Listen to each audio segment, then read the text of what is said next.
మీ మోకాల నొప్పులకు ఎటువంటి సర్జరీ లేకుండా ఎపియాన్ పెయిన్ క్లినిక్ అందిస్తున్న అత్యాధునిక చికిత్స. మన భారతదేశంలో ఒక సంవత్సరంలో సగటున క్యాన్సర్ కేసులు ఎన్ని నమోదు అవుతున్నట్టు, సో ఎంతమంది చనిపోతున్నారు అందులో? India's population is $1.54 billion, ma'am. 1.45 million new cancer patients diagnosed చేయబడుతున్నాయని అంచనా. భారతదేశంలో ఈ అంచనా కన్నా 2-3 రెట్లు ఎక్కువగా ఉంటుందని సైంటిస్టులు నమ్ముతున్నారు. మన బాడీలో క్యాన్సర్ కణుతులు ఏ రకంగా ఫామ్ అవుతాయి, ఎలా స్ప్రెడ్ అవుతుంది? క్యాన్సర్ అంటే ఏంటండి? మన బాడీలో ఉన్న కోట్లాది కణాల్లో ఏదో ఒక కణం అప్రతిహితంగా పెరిగిపోవటాన్ని క్యాన్సర్ అంటాం. దానికి అదే రక్త ప్రసారం పెంచుకుంటూ రక్తం నుంచి ఎన్ని సంవత్సరాలకి అది బయటపడుతుందని అంటారు? ఎందుకు మనం ముందుగా దాన్ని తెలుసుకోలేకపోతున్నాం? క్యాన్సర్ ఎంత వేగంగా పెరుగుతుంది అనేది ఎవరు ప్రెడిక్ట్ చేయలేరు. కొన్ని క్యాన్సర్స్ వేగంగా పెరుగుతాయి, కొన్ని స్లోగా పెరుగుతాయి. సో క్యాన్సర్ లో 2 things ఆర్ ఇంపార్టెంట్ అండి ట్రీట్మెంట్ ఇచ్చేటప్పుడు. ఒకటి దాని గ్రోత్ పొటెన్షియల్, రెండోది అమీర్పేట తీసుకుందాం. అక్కడ 100 మంది 80 సంవత్సరాల వయసున్న స్త్రీలు కనుక ఉన్నట్టయితే అందులో 10 మందికి బ్రెస్ట్ క్యాన్సర్ ఉండి ఉంటుంది. అదే 90 ఏళ్ల వయసున్న స్త్రీలు 100 మంది ఉన్నారనుకోండి. గర్భాశయ క్యాన్సర్ విషయానికి వచ్చేటప్పటికి, సో హెచ్పివి వ్యాక్సిన్ ఎంతవరకు ప్రొటెక్ట్ చేస్తుంది, ఎవరికి ఇవ్వాలి? ఈ వైరస్ ఎంత స్మార్ట్ అంటే అది సర్వైకల్ ఎపిథీలియం లో ఉంటుంది, సెల్ లోపల ఉంటుంది. సో రిపీటెడ్ వైరల్ ఇన్ఫెక్షన్స్ వాళ్ళలో వస్తున్నట్టయితే వాళ్ళలో అది క్యాన్సర్ గా మారుతుంది. దీనికి గనక మీరు హెచ్పివి వ్యాక్సిన్ కనుక ఇచ్చినట్టయితే ఉన్నటువంటి ఇప్పుడు ఈ క్యాన్సర్స్ కి మనకి లేటెస్ట్ గా అందుబాటులోకి వచ్చేసినటువంటి ట్రీట్మెంట్స్ ఏమేమి ఉన్నాయి? క్యాన్సర్ కి ట్రీట్మెంట్ ఒక సర్జరీ అనండి. బ్రెయిన్ లో ట్యూమర్ అయినా, కాలు చిటికెన్ వేల్లో వచ్చే మెలనోమా అయినా, ఎక్కడొచ్చినా బ్లడ్ క్యాన్సర్ తప్ప. క్యాన్సర్ మన శరీరంలోకి వచ్చిన తర్వాత ఎన్ని సంవత్సరాలకి అది బయటపడుతుందని అంటారు? ఎందుకు మనం ముందుగా దాన్ని తెలుసుకోలేకపోతున్నాం? మొన్న మధ్య మిస్టర్ బిల్ గేట్స్ ద గ్రెయిల్ టెస్ట్, తను ఈ టెస్ట్ చేయించుకుంటానని చెప్పారు. ఆ టెస్ట్ ఏంటంటే ఇటువన్నిటికన్నా ముఖ్య కారణం ఇంకోటి ఉందండి క్యాన్సర్ రావడానికి. అది డాక్టర్సే తొందరగా చనిపోతున్నారు అందరికన్నా. మోస్ట్ డిఫికల్ట్ క్వశ్చన్ మాదే. మీరు పెట్టే బాధ 2 రోజుల్లో పంపిస్తున్నారు, ఇప్పుడు 2.5 రోజులు అయింది, డెలివరీ పోతుంది.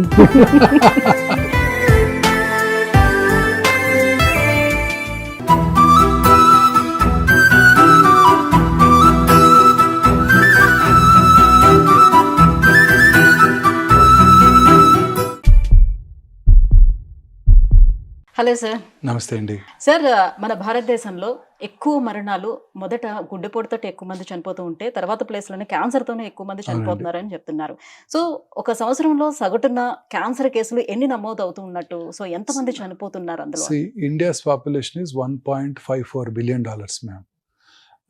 ICMR, Indian council for medical research, New Delhi 2022 వారి ఎస్టిమేట్ ప్రకారం భారతదేశంలో 1.45 million new cancer patients diagnose చేయబడుతున్నాయని అంచనా.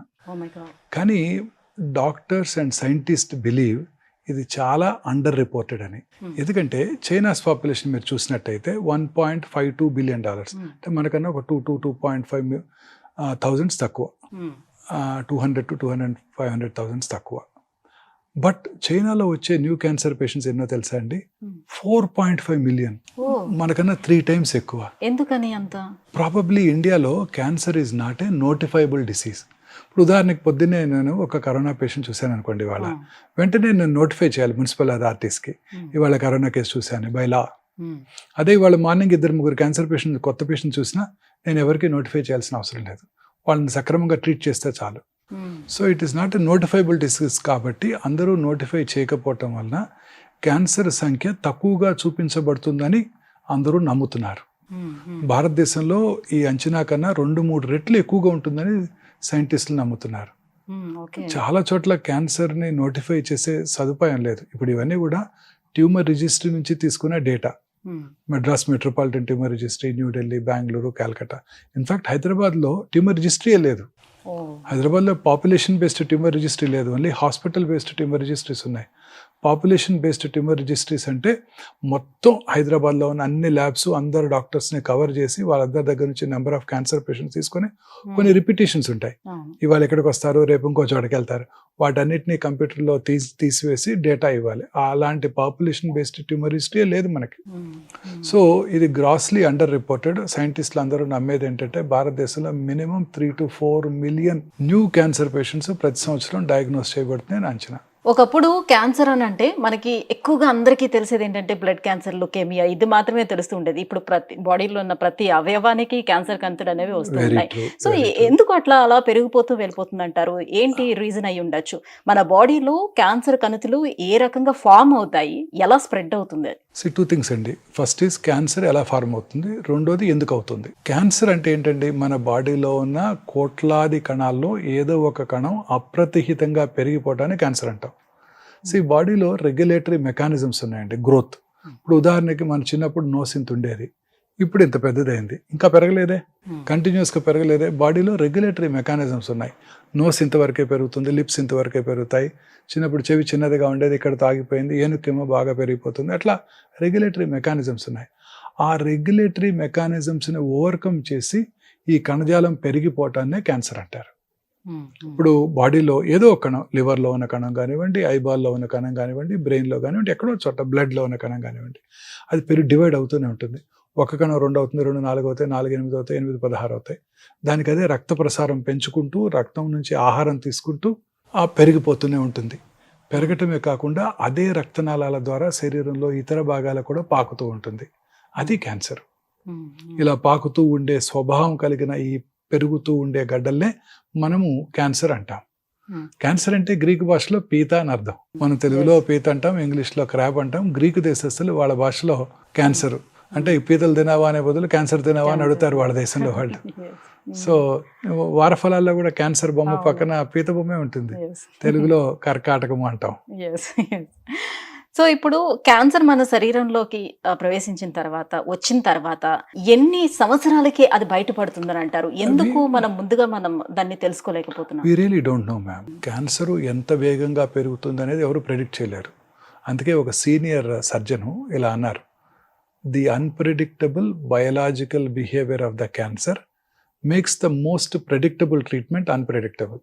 అతి ఎర్లీ స్టేజ్లో కనుక్కున్నా చాలాసార్లు జబ్బు తిరిగి వస్తూ ఉంటుంది, మనం ఖచ్చితమైన వైద్యం చేసినప్పటికీ. So nobody can predict. ఎందుకు అది వేగంగా పెరుగుతుంది? కొన్ని కణాలు, కొన్ని క్యాన్సర్స్ వేగంగా పెరుగుతాయి, కొన్ని స్లోగా పెరుగుతాయి.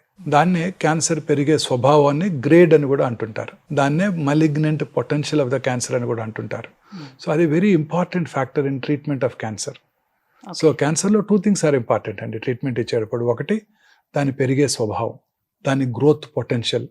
రెండోది ఏ స్టేజ్లో ఉంది. స్టేజ్ అంటే ఎంత దూరం పాకింది. అంటే మీరు ఇప్పుడే అన్నారే శరీరంలో ఇతర భాగాలకు పాకుతుందని, అది ఎంత దూరం పాకిందో అది కూడా ఇంపార్టెంట్ మేడం.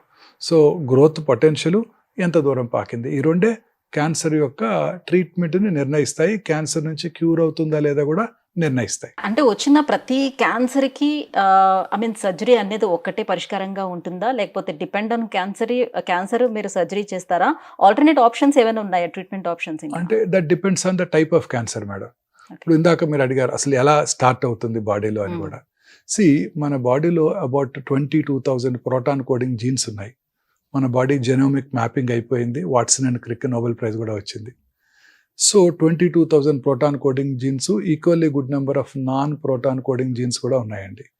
ఈ 22,000 ప్రోటాన్ కోడింగ్ జీన్స్లో అబౌట్ 500 to 600 ఆంకో జీన్స్ అంటే క్యాన్సర్ కారక జన్యువుల్ని సైంటిస్టులు ఐడెంటిఫై చేశారు మేడం.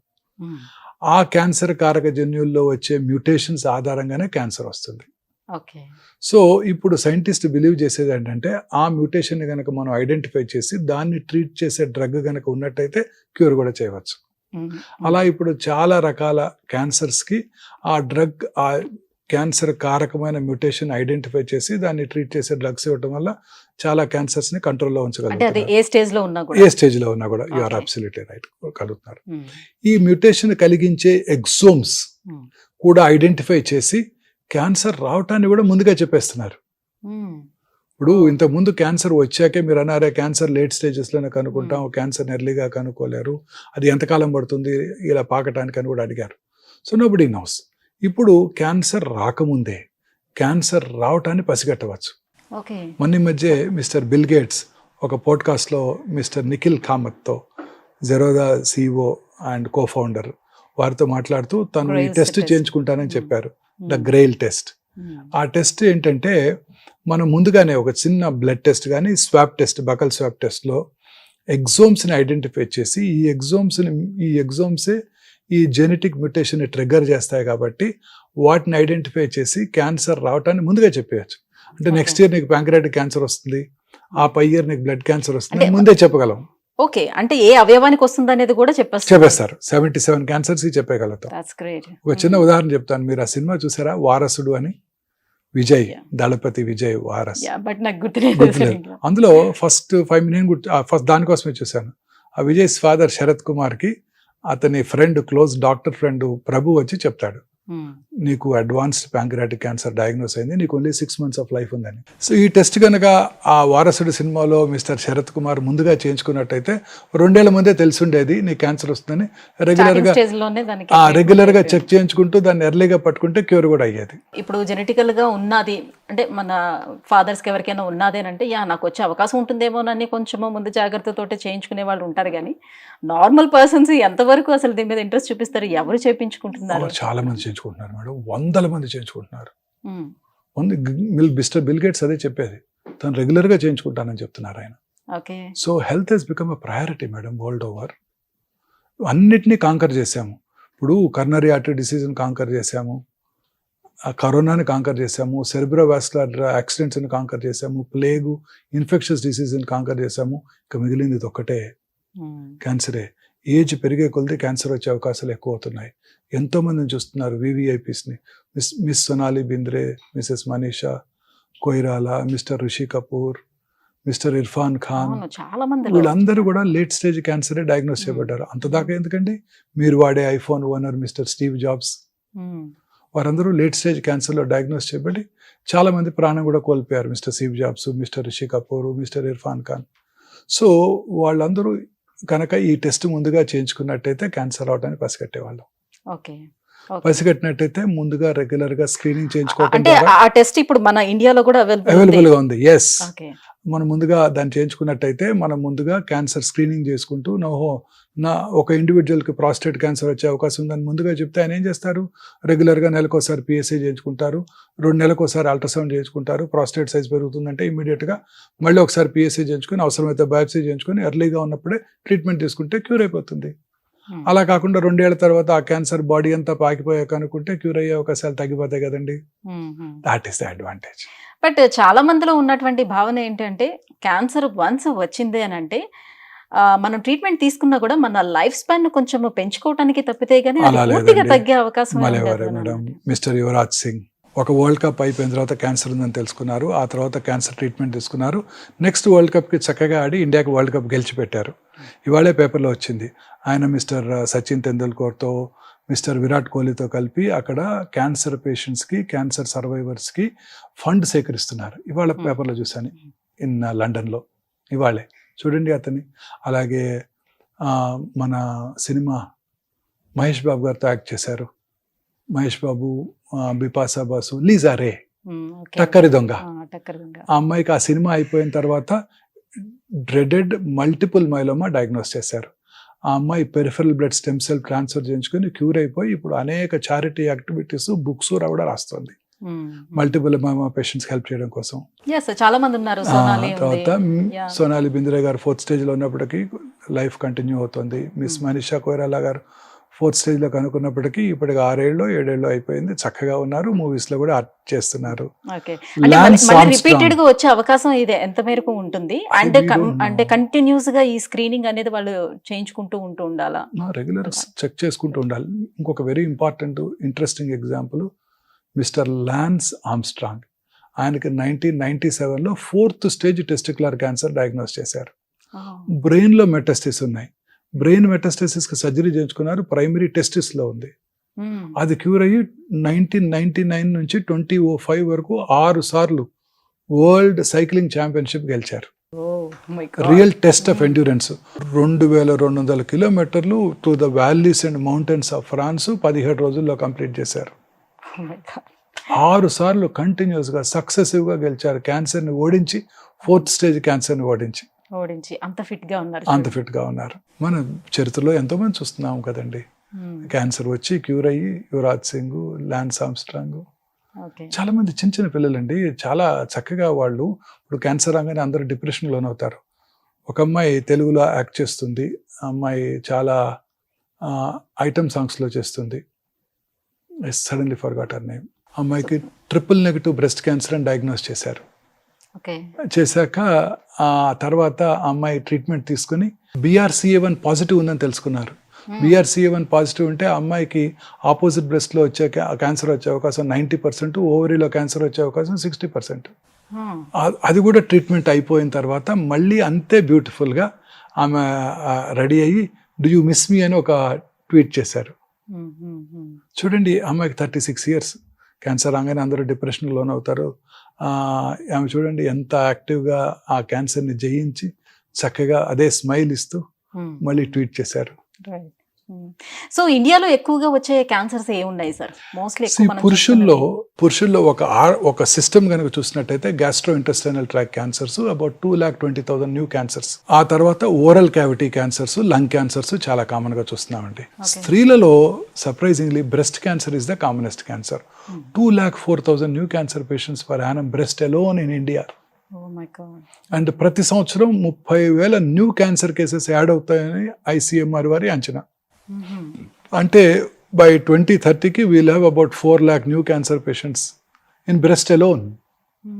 దీంతో పాటు గర్భసంచి ముఖద్వార cancers, ovarian cancers, gastrointestinal tract cancers స్త్రీలలో అదే ఆర్డర్లో చూస్తుంటాం అనమాట. ఈ మధ్యకాలంలో పెద్ద పేగు క్యాన్సర్స్ కూడా అర్బన్ ఏరియాస్లో ఎస్పెషల్లీ యంగ్స్టర్స్లో కూడా ఇంక్రీజ్డ్ ఇన్సిడెన్స్ చూస్తున్నాం. సో క్యాన్సర్ ఇన్సిడెన్స్ ర్యాపిడ్గా పెరిగిపోతుంది. క్యాన్సర్ బారిన పడే వారి సంఖ్య కూడా క్రమం తప్పకుండా పెరుగుతోంది. ICMR వారి అంచనా ప్రకారమే ప్రతి 9 మందిలో ఒకరికి క్యాన్సర్ డయాగ్నోస్ చేయబడుతుంది. మీరు ఇందాక అడిగారే క్యాన్సర్ ఇన్సిడెన్స్ ఎందుకు ర్యాపిడ్గా పెరుగుతుంది, ఇది ఒక కారణం. వయసు పెరిగే కొలది క్యాన్సర్ వచ్చే అవకాశాలు ఎక్కువగా ఉంటాయండి. ఉదాహరణకి మనకి ఇండిపెండెన్స్ వచ్చినప్పుడు మన లాంజివిటీ ఆయుర్దాయం 34 సంవత్సరాలు, ఇవాళ అబౌవ్ 70. సో వయసు పెరిగే కొలది ఈ జబ్బులే వస్తాయి. ఇంతకుముందు ప్లేగ్ వచ్చి, స్మాల్ పాక్స్ వచ్చి, వైరల్ ఇన్ఫెక్షన్స్ వచ్చి, టైఫాయిడ్ వచ్చి చనిపోయేవారు తక్కువగా ఉండేవి. ఇప్పుడు అన్ని సర్వైవ్ అవుతున్నాం, వాటన్నిటిని మనం జయించాం. కరోనాను కూడా జయించాం, కరోనరీ ఆర్టరీ డిసీజ్ జయించాం.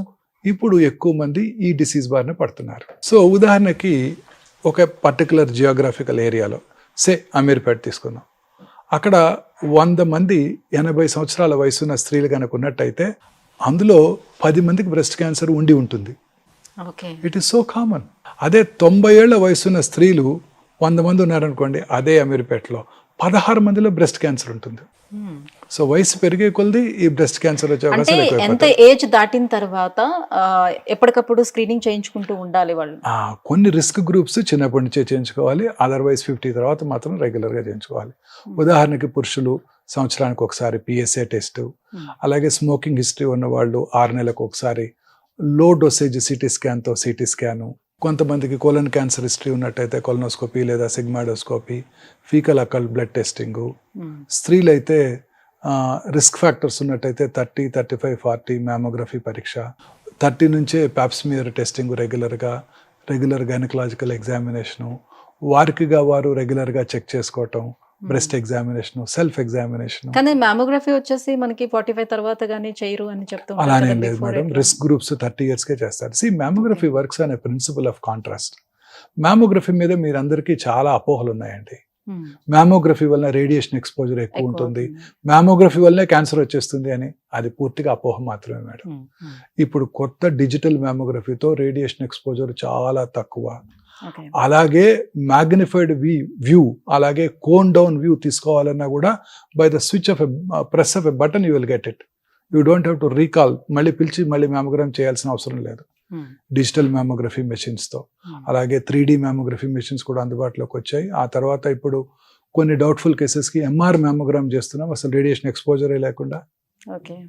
సో అలాగే ఇప్పుడు అంటే ఇప్పుడు ఒక్కొక్క క్యాన్సర్ కి ఒక్కొక్క పరీక్ష దానికన్నా బదులుగా మీరు ఇంతకు ముందు చెప్పినట్టుగా, సో బిల్ గేట్స్ తను ఎప్పుడు చేసుకుంటున్నాను గ్రేట్, సో అది ఒక్కటి చేయించుకుంటే ఏ క్యాన్సర్ ఉన్నా కూడా తెలుస్తుంది, ముందే తెలిసిపోతుంది. ఏ క్యాన్సర్ వచ్చేది కూడా తెలుస్తుంది, ఉందా లేదా కాదు మేడం, వచ్చేది కూడా తెలిసిపోతుంది.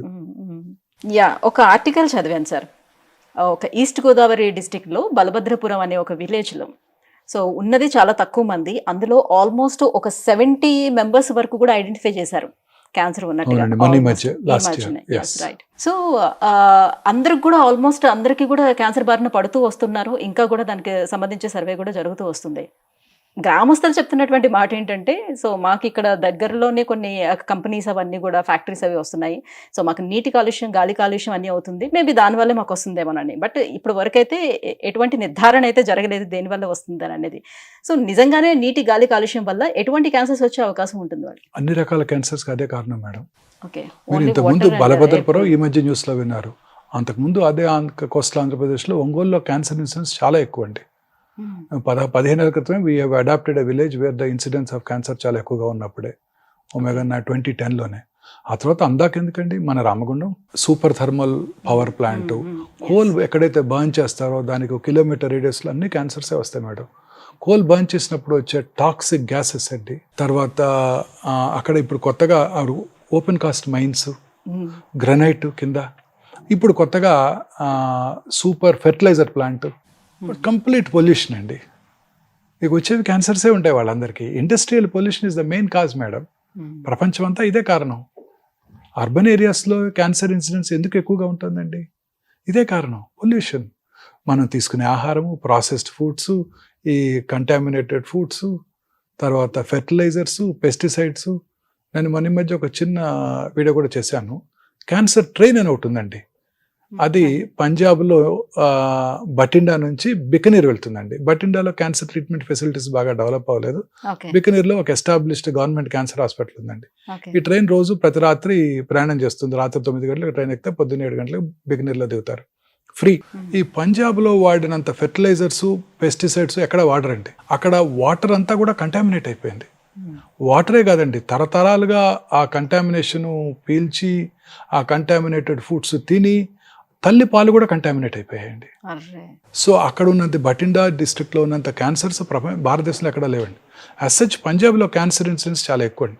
కారణం ఈ ఫెర్టిలైజర్స్, పెస్టిసైడ్స్. అక్కడ వాళ్ళ ఫుడ్, తీసుకునే ఫుడ్ కూడా వాళ్ళు rich people. Average Punjabi farmer is richer than American farmer. వాళ్ళకి 2 క్రాప్స్ ప్రతి సంవత్సరం, ఒక వీటు, ఒక రైస్ క్రాప్, 2 చక్కటి సారవంతమైన సింధు నది కింద ఫెర్టైల్ ల్యాండ్స్. మనలాగా తుఫాన్లు, ఉప్పెన్లు ఉండే వాళ్ళకి చక్కగా regular rain fall, regular Bhakra Nangal water, వాళ్ళకి అత్యద్భుతమైన క్రాప్ ఈల్డ్. రిచ్ పీపుల్, అలవాట్లు కూడా రిచ్గానే ఉంటాయి. ఆల్కహాలిజము, డ్రగ్స్ అక్కడ చాలా ఎక్కువ. సో అందువల్ల వాళ్ళలో వచ్చే నెంబర్ ఆఫ్ క్యాన్సర్స్ ఎక్కువ. సో ఇవన్నీ కూడా ఒక ఏరియాలో కంటామినేషన్ అండి. ఇప్పుడు మన వాటర్ కంటామినేట్ అవటం వల్ల మనం తీసుకునే రైస్ కూడా కంటామినేట్ అయిపోయిందండి. ఇప్పుడు అన్ప్రాసెస్డ్ రైస్ అంటే హ్యాండ్ పౌండ్ రైస్లో వాటిలో ఆర్సెనిక్ కంటామినేషన్ కనుక్కున్నారు. ఎందుకంటే వాటర్, మన భూగర్భ జలాలు కంటామినేట్ అయిపోతున్నాయి. దాంతో ఈ హ్యాండ్ పౌండ్ రైస్ మన ఇవన్నీ కూడా కంటామినేట్ అవుతుంది. సో హ్యాండ్ పౌండ్ రైస్లో ఉండే ఆర్సెనిక్ కంటెంట్ ఇంకెక్కువగా ఉంటుంది. సో అన్ని రకాలుగా ఈ కంటామినేషన్ అర్బన్ ఏరియాస్లో, ఫ్యాక్టరీస్, ఉదాహరణకి యాస్బెస్టాస్ ఇండస్ట్రీస్, అన్ని రకాల industries, aluminium industries, nickel cadmium industries, dye industries, paint ఇండస్ట్రీలో పనిచేసే వాళ్ళకి, అలాగే సిగరెట్ ఇండస్ట్రీస్లో పనిచేసే వాళ్ళకి అన్నీ కూడా పొల్యూషన్. సిమెంట్ ఫ్యాక్టరీస్ పక్కన ఉండే వాళ్ళకి, థర్మల్ పవర్ ప్లాంట్ పక్కన ఉండే వాళ్ళకి, ఇవన్నీ కూడా pollution. And in addition to it automobile pollution. దీంతో పాటు ఇప్పుడు కొత్తగా plastics, micro plastics, plastic cup, పొద్దున్నే లేస్తే synthetic toothpaste, plastic brush, plastic mug, plastic bucket. అంటే ప్లాస్టిక్ అనేది మన జీవితంలో ఒక భాగం అయిపోయింది. ఎయిర్ కండిషన్ కార్లోకి వెళ్ళి పొద్దున్నే వేడిగా ఉంటుంది, అందులో అంత ప్లాస్టిక్ ఇంటీరియర్స్ నుంచి వచ్చే ఫ్యూమ్స్ మనం పీల్చడం, ప్లాస్టిక్ వాటర్లో వాటర్ తాగటం, ప్లాస్టిక్ కప్లో కాఫీ తాగుతున్నాం, ప్లాస్టిక్ ప్లేట్లో అన్నం తింటున్నాం. ఎక్కడ ఇవన్నీ మార్పులు చేసుకోవాలని అంటే ఒకరితో సాధ్యమయ్యేది కాదు. అండ్ మోర్ ఓవర్ ఏంటంటే మనం ఇప్పుడు ప్రత్యేకించి హెల్త్ కాన్షియస్ పెరిగి ఆర్గానిక్ ఫుడ్ ఇదంతా తీసుకోండి, సో కొంచెం హెల్త్ మీద కాన్సన్ట్రేట్ చేయండి అని చెప్తున్నారు. మనం ఎంత ఆర్గానిక్ మనం పండించుకుందాం చేద్దామన్నా సాయిల్ లోనే మైక్రో ప్లాస్టిక్స్ ఎక్కువ ఉన్నాయని అంటున్నారు. Discipline is very important. మీరు 1960s లో ఇంగ్లీష్ మూవీ చూడండి. వాళ్ళు సూపర్ మార్కెట్కి వెళ్ళి ఆ ప్లాస్టిక్ కంటైనర్ కాకుండా, ఇది కాకుండా మన పేపర్ బ్యాగ్లోనే తెచ్చుకొని ఇలా క్యారీ చేసుకొని తీసుకొస్తున్నారు. 1960s మూవీస్లో. మనం ఇప్పటికీ ప్లాస్టిక్ కంటైనర్ వెళ్తున్నాం. సూపర్ మార్కెట్కి వెళ్తే ప్లాస్టిక్ కంటైనర్ ఇస్తున్నారు వాళ్ళు. ఇప్పుడు కూడా ప్లాస్టిక్ ప్యాకెట్ ఇస్తున్నారు కదండి. వాళ్ళలాగా ఇలా పట్టుకొని రావట్లేదు. మనం మొక్కలు తెచ్చుకోవాలన్నా అది కూడా ప్లాస్టిక్ లో వస్తున్నాం. చూడండి 60s లో మూవీ కూడా చూడండి ఇలా పట్టుకొని వస్తుంటారు ఇంగ్లీష్ Yes, మూవీలో అవును. మార్కెట్కి వెళ్ళి. Mhm. సో మన డిసిప్లిన్, మనలో మనం డిసిప్లిన్ అలవర్చుకోవాలి. మనగా మనం వాలంటరీగా వీటన్నిటికీ దూరంగా ఉండటానికి ప్రయత్నం చేయాలి. చేయగలమని కాదు, ప్రయత్నం చేయాలి. ఎంత చేసినా రోజు అవే వాడుతున్నాం. Of course. బేసిక్ ఏంటంటే ఎక్కువగా వెజిటేబుల్స్ అండ్ ఫ్రూట్స్ ఎవరైతే తక్కువగా తీసుకుంటారో వాళ్ళల్లోనే క్యాన్సర్ ఎక్కువగా డెవలప్ అయ్యే ఛాన్స్ ఉందని అంటున్నారు. ఎంతవరకు వాస్తవం? Absolutely correct. ఎలా అంటే ఫ్రూట్స్ ఆర్ న్యాచురల్ ప్రొడ్యూస్ అండి. వీటిలో ఉన్నటువంటి యాంటీ ఆక్సిడెంట్స్ ఇవన్నీ ఫ్రీ రాడికల్స్ని కంట్రోల్ చేసి క్యాన్సర్ రాకుండా దోహదం చేస్తాయి. వాటిలో ఉండే విటమిన్స్, అనేక రకాలైన రసాయనాలు మనకి ఎంతో హెల్ప్ఫుల్గా ఉంటాయి. ప్రతి fruit is a powerful medium to prevent all ailments అండి. ఎవ్రీ ఫ్రూట్, మనం రోజు తినే రేక్కాయలు, రోజు తినే జామకాయలు, ఉసిరికాయలు, వీటన్నిటిలో ఉండే అన్ని అవకాడోలు, కివీలు తినక్కర్లేదండి. వీటిలో ఉన్నటువంటి సమ్మేళనాలు మనందరికీ చాలా యూస్ఫుల్ అండి. రోజు రెగ్యులర్గా తినే మనకు సీజనల్ ఫ్రూట్స్ అన్ని రకాల క్యాన్సర్స్ని, అన్ని రకాల ఎయిల్మెంట్స్ని, కర్నరీ ఆర్టరీ డిసీజ్ కూడా తగ్గించేస్తాయి. సహజంగా దొరికే నట్స్, పిస్తాషియో, బాదము, సన్ఫ్లవర్ సీడ్స్, పుచ్చకాయ గింజల్లోనూ అలాగే పపాయ గింజల్లో ఉండే నట్స్ కూడా they are all far superior, highly nutritious. అవి కనుక రెగ్యులర్గా తీసుకుంటే ఏ జబ్బులు రావండి. సో వెజిటబుల్స్, అన్ని రకాల వెజిటబుల్స్, ఫైబరు, వాటిలో ఉండే రకరకాల మనకి కెమికల్స్, ఫుడ్ ఐటమ్స్, ఇవన్నీ కూడా చాలా యూస్ఫుల్ టు అవర్ బాడీ అన్నమాట. ఫ్రూట్స్ రెగ్యులర్గా తీసుకుంటూ, రెడ్ మీట్ తక్కువగా తీసుకుంటూ, గ్రీన్స్ ఎక్కువగా తీసుకుంటూ, వెజిటబుల్స్ ఎక్కువగా తీసుకుంటూ, రెగ్యులర్గా ఎక్సర్సైజ్ చేస్తూ, ఒబేసిటీని ప్రివెంట్ చేస్తూ, దురలవాట్లకు దూరంగా ఉంటూ, సిగరెట్ స్మోకింగ్, ఆల్కహాల్ అలాంటి వాటి దూరంగా ఉంటూ, లీన్ బాడీ మాస్ మెయింటైన్ చేస్తే అన్ని రకాల జబ్బులు ఇంక్లూడింగ్ క్యాన్సర్ నుంచి దూరంగా ఉండడానికి అవకాశం ఉంటుంది. రైట్. భూమిలో పండేటువంటి ఇప్పుడు ఈ కంద దుంపలు ఏవైతే ఉంటాయో, లేకపోతే క్యారెట్, బీట్రూట్, ఇవన్నీ కూడా ఆరోగ్యానికి చాలా మంచివి చాలా అన్నారు. మంచివి. Yes. కానీ అవి తీసుకున్నా కూడా ఇప్పుడు క్యాన్సర్ కారకాలు చాలా ఎక్కువగా ఉన్నాయి. That is because of the pollution. భూగర్భ జలాలు కూడా కలుషితం అయిపోయాయి. ఇందాక చెప్పాను కదా, దంపుడు బియ్యం కూడా కలుషితం అయిపోయింది. సో అది మెయిన్ రీజన్ మేడం. ఇవంతా చూస్తుంటే చూసేవాళ్ళు ఏమనుకుంటారంటే ఇంకా మేము ఏం ఏదైనా తినాలి, బతకాలి. అవును, నేను రోజు అదే ఎలా బతకాలి, ఏం ఎలా తినాలి? బ్రతకాలి, ఏదైనా బతకాలి. ఇటువన్నిటికన్నా ముఖ్య కారణం ఇంకోటి ఉందండి క్యాన్సర్ రావడానికి. అది మానసిక ఒత్తిడి, స్ట్రెస్. మన బాడీలో ఈ మ్యూటేషన్స్ ఏవైతే ఇందాక మనం అనుకున్నామే, ఎగ్జోమ్స్, ట్రిగ్గర్ మ్యూటేషన్స్, ఆ ఆంకోజీన్స్ 500 to 600 ఆంకోజీన్స్ ఉంటాయి, క్యాన్సర్ కారక జన్యువులు ఉంటాయని ఇప్పుడే డిస్కస్ చేసాం. వాటిలో మ్యూటేషన్స్ వల్లే క్యాన్సర్ వస్తుందని కూడా మనం ఇప్పుడు ఖచ్చితంగా నమ్ముతున్నాం. ఆ మ్యూటేషన్స్ సహజంగా ప్రతి బాడీలోనూ జరుగుతూ ఉంటాయి. కానీ బాడీ యొక్క ఇమ్యూన్ మెకానిజమ్స్, మన శరీరంలో ఉండే ఇమ్యూన్ మెకానిజమ్స్ వాటిని నలిఫై చేస్తాయి, అంటే వాటిని న్యూట్రలైజ్ చేస్తాయి. ఆ ఇమ్యూనిటీ దెబ్బతిన్నప్పుడు ఆ mutations take upper hand and cancer వస్తుంది. So stress is the most important cause అన్ని రకాల జబ్బులకి, ఇంక్లూడింగ్ క్యాన్సర్కి. అది ఫినాన్షియల్ స్ట్రెస్ కానివ్వండి, మెంటల్ స్ట్రెస్ కానివ్వండి, వర్క్ ప్రెషర్ కానివ్వండి, పిల్లలకి చదువుకో ఎంట్రన్స్లో సీట్ రావాలని మనం పెట్టే స్ట్రెస్ కానివ్వండి, ఇప్పుడు మన ఇద్దరికి మన ప్రొఫెషన్లో ఎక్సెల్ అవ్వాలి, మీరేమో మీ ప్రొఫెషన్లో, నేనేమో నా ప్రొఫెషన్లో ఎక్సెల్ అవ్వాలి. స్ట్రెస్ లేకుండా ఎలా? అలా లేకుండా ఉన్న రోజే, అలా లేకుండా ఉన్నప్పుడే ఈ జబ్బులు రావు. మనం అందరం అది అలవర్చుకోవాలి. అన్ని రకాల ప్రెషర్స్కి దూరంగా ఉండాలి. చాలాసార్లు స్ట్రెస్కి లోనవుతాం. ఒక పేషెంట్కి చాలా చక్కగా ఆపరేట్ చేస్తాను, 6.5 గంటలు కష్టపడతాను, సర్జరీ అయిపోయిన తర్వాత పేషెంట్కి 2వ రోజో 3వ రోజో రికవర్ అయిపోయాడు అనుకున్నప్పుడు హార్ట్ అటాక్ వస్తుంది. అతనికి ఉన్న మానసిక ఒత్తిడి వలన. పేషెంట్ అటెండర్స్ ఏమో నన్ను తిడుతుంటారు, నువ్వు చేసిన సర్జరీ తర్వాత హార్ట్ అటాక్ వచ్చిందని. అప్పుడు మేము కూడా స్ట్రెస్కి లోనవుతాం, అబ్బా ఇలా దొరికేమేంటని. సో ఇది కూడా, కానీ వాటన్నిటిని మనం అధిగమించి మనము స్ట్రెస్ లేకుండా ఉన్న రోజే మనం సక్సెస్ఫుల్ అవుతాం. ఇప్పుడు ఈ క్రికెటర్స్ ఉంటారు, మీరే చూస్తున్నారు, లాస్ట్ ఓవర్లో ఎక్కువ స్కోర్ చేస్తారు, లాస్ట్ ఓవర్లో ఒక ఈ బకిల్స్ అండర్ ప్రెషర్. చివరిలో టెన్నిస్ పాయింట్ చూస్తుంటారు, 5 మ్యాచ్ పాయింట్స్ని కాదని అతను గెలుస్తారు. మన ఈ మధ్య 5.5 hours మ్యాచ్ జరిగింది ఫ్రెంచ్ ఓపెన్లో, చూశారు మీరు. 5 మ్యాచ్ పాయింట్స్ని క్రాస్ చేసి అతను మళ్ళీ, that is not buckling under stress.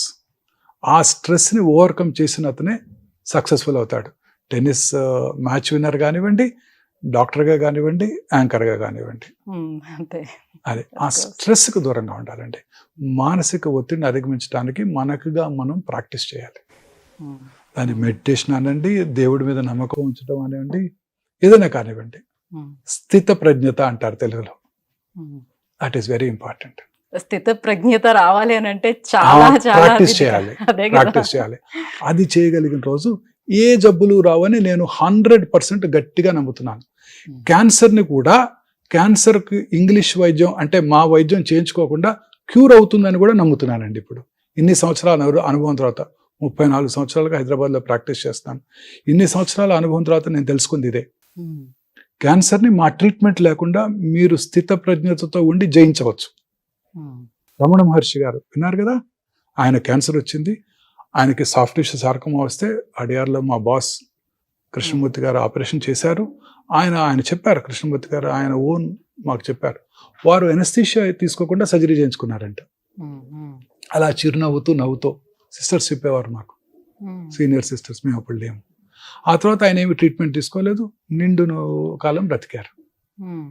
అంటే ఆ స్టేజ్ అందరికీ వస్తుందని నేను చెప్పలేనండి.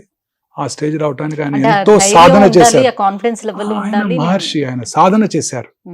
సో మనం కూడా మన వరకు వీలైనంత వరకు ఈ ప్రోగ్రాం చూసే వాళ్ళందరికీ నేను చేసే విజ్ఞప్తి ఏంటంటే, మనము మానసికంగా ఆందోళనకు లోనవ్వకూడదు. ముఖ్యంగా పిల్లలు కూడా చూడండి, 10th క్లాస్ ఫెయిల్ అయ్యారని సూసైడ్ చేసుకుంటున్నారు, బిజినెస్లో ఫెయిల్ అయ్యారని సూసైడ్ చేసుకున్నారు. నేను ఎప్పుడో చూశాను, ఒక విజయవాడలో ఒక ఆయన ఎవరో హోటల్లో సూసైడ్ రోజు చూస్తున్నాము, సూసైడ్ చేసుకున్నారు. సడన్ గా హార్ట్ అటాక్ వచ్చి పడిపోతున్నారు. వీటన్నిటి కారణం ఇదేనండి, మానసిక ఒత్తిడి. వీటికి దూరంగా ఉన్నట్టయితే, చాలా కష్టపడాలి దీనికి, నేను కూడా చాలా కష్టపడతాను దీనికి. దూరంగా ఉన్నట్టయితే ఏ జబ్బులు రావండి, క్యాన్సరు రాదు. ఇంతకు ముందు మీరు చెప్పారు, సో ఒబేస్ గా కూడా ఉండద్దు, చూసుకోవాలి, కంట్రోల్లో పెట్టుకోవాలని. ఒబేసిటీకి క్యాన్సర్ కి ఏంటి సార్ సంబంధం? Obesity is related to all sorts of problems అండి. పొట్ట చుట్టూ ఉండే కొవ్వు అండి, అన్ని రకాల జబ్బులకి మూల కారణం. కర్నరీ ఆర్టరీ డిసీజ్ కి, సెర్బ్రోవాస్కులర్ యాక్సిడెంట్స్ కి, క్యాన్సర్స్ కూడా. ఒబీస్ ఉమెన్లో హార్మోన్ ఇంబ్యాలెన్స్, పురుషుల్లో ప్రాస్టేట్ క్యాన్సర్, ఆ స్త్రీలలో ఎండోమెట్రియల్ క్యాన్సర్, బ్రెస్ట్ క్యాన్సర్ వచ్చే అవకాశాలు చాలా ఎక్కువగా ఉంటాయండి. మానసిక ఆందోళనలో ఉండి సరిగా నిద్రపోకపోయినా క్యాన్సర్ వస్తాయండి. ఇప్పుడు ఈ నైట్ టైం పనిచేసే వాళ్ళందరూ ఉంటారు చూడండి, ఇప్పుడు గచ్చిబౌలి వచ్చినప్పుడు మీరు చూస్తుంటారు, టాల్ టవర్స్, రాత్రంతా లైట్లు వెలుగుతూ ఉంటాయి. నైట్ టైం ఆ బీపీ ఆఫీస్లో పనిచేస్తుంటారు, అమెరికన్ టైమింగ్స్కి, యూరోపియన్ టైమింగ్స్కి. వాళ్ళందరిలో కూడా రిస్క్ ఎక్కువ ఉంటుందండి.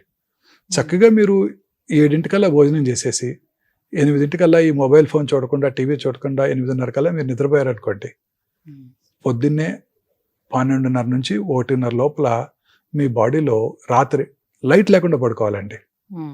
మీరు బెడ్ లైట్ కూడా వేసుకోకూడదు. మెలటోనిన్ అనే హార్మోన్ ఉత్పత్తి అవుతుందండి. ఆ melatonin has a strong anti cancer properties. మీకు అన్ని రకాల క్యాన్సర్ రాకుండా చేస్తుంది అది. రోజు రాత్రి 11 దాకా పనిచేసి 11కి వచ్చి డిన్నర్ చేసి 12 దాకా మీరు ఆ బ్లూ స్క్రీన్ మొబైల్ చూస్తూ మెసేజ్లన్నీ ఆన్సర్ చేస్తూ 1 గంటకో 12:30కో పడుకున్నారనుకోండి, మీకు మెలటోనిన్ హార్మోన్ ప్రొడ్యూస్ అవుతుంది. అలాగే రాత్రి కూడా పనిచేసే వాళ్ళు ఎవరికి కూడా ప్రొడ్యూస్ అవుతుంది. ఆ రిథమ్ అండి. అంటే కొంతమంది చెప్తూ ఉంటారు, మనం ఇలా చెప్పేటప్పుడే సో మన కింద కొన్ని కామెంట్స్ కూడా వస్తూ ఉంటాయి. నేను సాఫ్ట్వేర్ ఎంప్లాయీ, నేను చాలా కొన్ని సంవత్సరాల నుంచి నేను చేస్తున్నాను ఇలా నైట్ టైం వర్క్ అనేది, బట్ నేను బానే ఉందనే అనేక రకాల ఎలిమెంట్స్ వాళ్ళకే వస్తున్నాయి కదండి. అందరికీ వస్తున్నాయి, వారే ఉందండి, దేర్ ఇస్ నో ఎక్సెప్షన్. అందరికీ వస్తున్నాయి, యాంకర్స్ కి వస్తున్నాయి, డాక్టర్లకు వస్తున్నాయి. అందరికన్నా డాక్టర్లే ఎక్కువ చనిపోతున్నారు. ఇప్పుడు నార్మల్ ఇండివిజువల్ లాంజివిటీ 70 years ఉన్నట్టయితే డాక్టర్స్ లాంజివిటీ 62. డాక్టర్సే తొందరగా చనిపోతున్నారు అందరికన్నా. మోస్ట్ డిఫికల్ట్ ప్రొఫెషన్ మాదే, సాఫ్ట్వేర్ ప్రొఫెషనల్ కన్నా మాదే ఎక్కువ ప్రొఫెషన్. మీరు పెట్టే బాధలకి రోజు అందరికన్నా ఎక్కువ స్ట్రెస్ మాకే ఎక్కువ. ప్రతిరోజు లేగానే పొద్దున్నే రౌండ్స్ రాగానే అది ఎందుకు లేవలేదు, అసలు ఎందుకు వచ్చింది, ఎందుకు కాంప్లికేషన్ వచ్చింది, 2 రోజుల్లో పంపిస్తున్నారు, ఇప్పుడు 2.5 రోజులు అయింది, బిల్లు పెరిగిపోతుంది. నాకు ఎక్కువ స్ట్రెస్ పెట్టేది పేషెంట్లే. నేను నిజంగానండి, డాక్టర్ ఇప్పుడు కరోనా వచ్చినప్పుడు, ఎపిడమిక్ వచ్చినప్పుడు, కరోనా వచ్చిన ప్రజల కన్నా కరోనా వచ్చిన డాక్టర్లే ఎక్కువ మంది చనిపోయారు పర్సెంటేజ్ వైజ్. అలాగే డాక్టర్స్ లాంజివిటీ నేషనల్ లాంజివిటీ కన్నా తక్కువ ఉందండి. మీరు సామాన్య ప్రజలు 70 ఏళ్ళు బతుకుతుంటే డాక్టర్లు 62 ఏళ్ళే బతుకుతున్నారు, అనేక రకాల ఎలిమెంట్స్ తో. కారణం ఇదేనండి, మానసిక ఒత్తిడి, ఆందోళన. సో షుగర్స్ ఎక్కువ తినడం వల్ల కూడా మనకి క్యాన్సర్ వచ్చే అవకాశం ఉందని చెప్తున్నారు. సో చిన్న పిల్లలు ఎక్కువగా ఈ పీచ్ మిఠాయిలు, కాటన్ క్యాండీస్ దాంట్లో అది తినడం వల్ల కూడా వస్తుంది. అవునండి, రోడమిన్ బి ఆల్రెడీ బ్యాన్ చేశారు కర్ణాటకలో, పాండిచేరిలో, ఫస్ట్ పాండిచేరిలో బ్యాన్ చేశారు.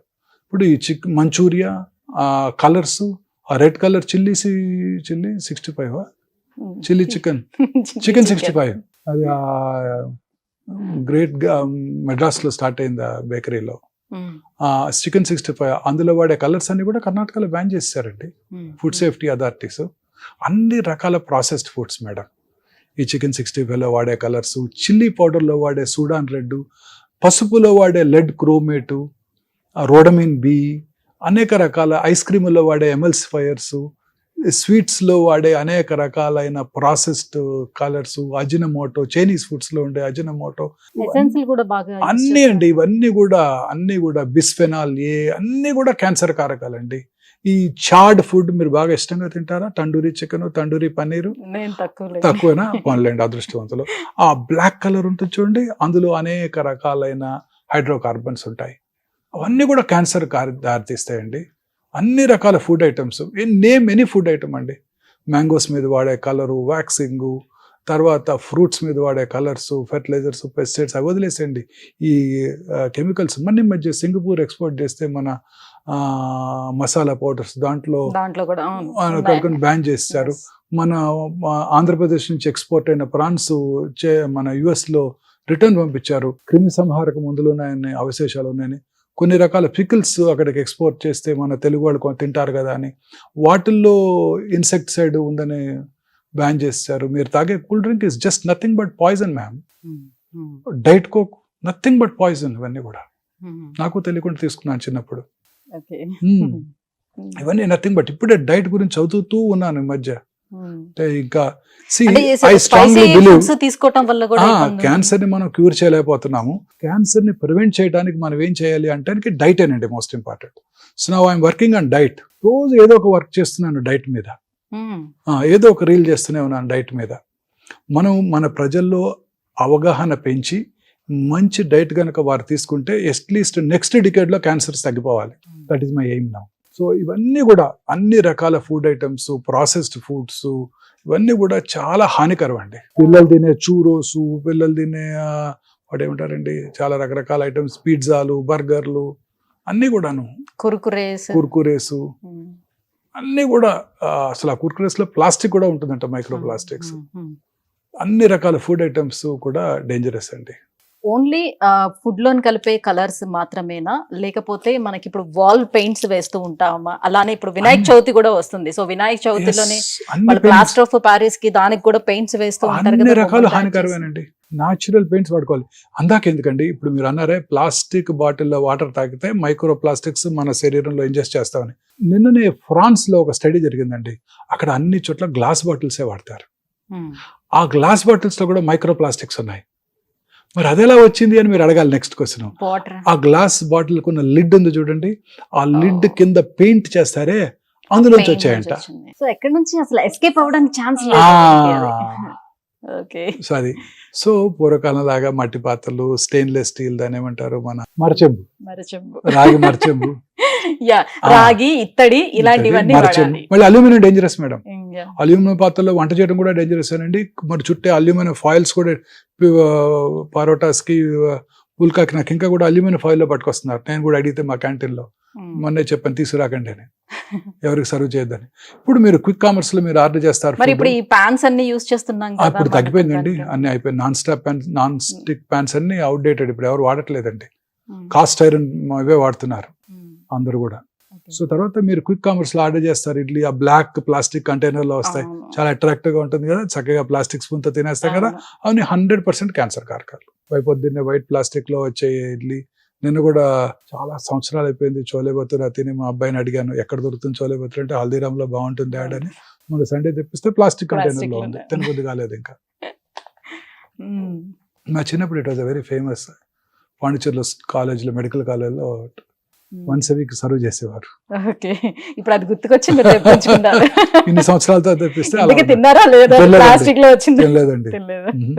I was so scared. So ఈ ప్లాస్టిక్ కంటైనర్స్ అన్ని డేంజరస్ ఏనండి. సో ఇప్పుడు మహిళల్లో వచ్చేటువంటి బ్రెస్ట్ క్యాన్సర్ గురించి మాట్లాడుకుందాం. అలాగే గర్భాశయ క్యాన్సర్ విషయానికి వచ్చేటప్పటికి, సో హెచ్పివి వ్యాక్సిన్ ఎంతవరకు ప్రొటెక్ట్ చేస్తుంది, ఎవరికి ఇవ్వాలి ఈ వ్యాక్సిన్ అనేది, సో ఎప్పుడు ఇస్తే అది హెల్ప్ఫుల్ అవుతుంది? 100% human papillomatous virus is the causative agent for cervical cancer. Okay. ఈ రిపీటెడ్ వైరల్ ఇన్ఫెక్షన్ వల్ల ఈ క్యాన్సర్ వస్తుందండి.